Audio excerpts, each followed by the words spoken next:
friends, today we are going to know about what is Aero 3D and how to use it. So,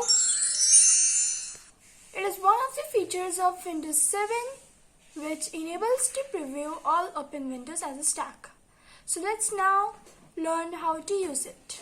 So this is my desktop, and to do this I have opened two programs, that is this PowerPoint ones and one is from Excel. And now what I'll do is I'll just press the Windows button plus tab button. You will see like this. When you will again press the tab button, it will move like this.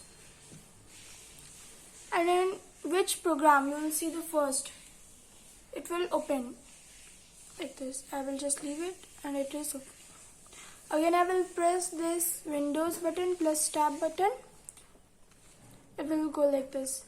I want to open this file, okay, which is in the first. And now leave the Windows button and it will open.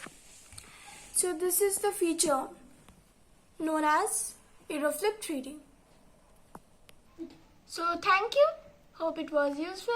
If you like it, then please do like and subscribe my channel and get to 10,000 likes. Bye bye.